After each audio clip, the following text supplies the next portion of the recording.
دوستو، میرے پیارے نبی کریم صلی اللہ علیہ وسلم نے فرمایا کہ موت ڈرنے کی چیز ہے، اور جب تم جنازہ دیکھو تو کھڑے ہو جاؤ۔ دوستو، میرے پیارے نبی کریم صلی اللہ علیہ وسلم نے فرمایا کہ کوئی شخص مشورہ کرنے کے بعد تباہ نہیں ہو سکتا۔ تو حضرت جبرائیل علیہ السلام فرماتے ہیں کہ میں نے پوری دنیا دیکھی ہے، مجھے پیدا کرنے والے کی قسم، میری نگاہوں نے آج تک محمد صلی اللہ علیہ وسلم کی جیسا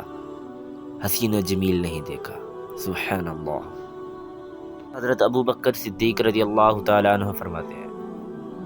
کہ صدقہ فقیر کے سامنے عاجزی اور بادب سے پیش کرو، کیونکہ خوش دلی سے صدقہ دینا صدقے کی قبولیت کا نشان ہے۔ دوستو، حضرت سیدنا انس بن مالک رضی اللہ تعالیٰ عنہ سے مروی ہے کہ رسول اللہ صلی اللہ علیہ وسلم نے فرمایا، جو شخص دن میں 3 مرتبہ جہنم سے پناہ مانگتا ہے تو جہنم خود اللہ تعالیٰ سے سفارش کرتی ہے کہ یا اللہ، تو جہنم کے عذاب سے اسے محفوظ فرما۔ رسول اللہ صلی اللہ علیہ وسلم نے ایک جگہ فرمایا کہ آدمی جب ماں باپ کے لیے دعا چھوڑ دیتا ہے تو اس کا رزق روک دیا جاتا ہے۔ دوستو، حضرت علی رضی اللہ تعالی عنہ فرماتے ہیں، جب میرا جی چاہتا ہے کہ میں خدا سے باتیں کروں تو میں نماز پڑھ لیتا ہوں،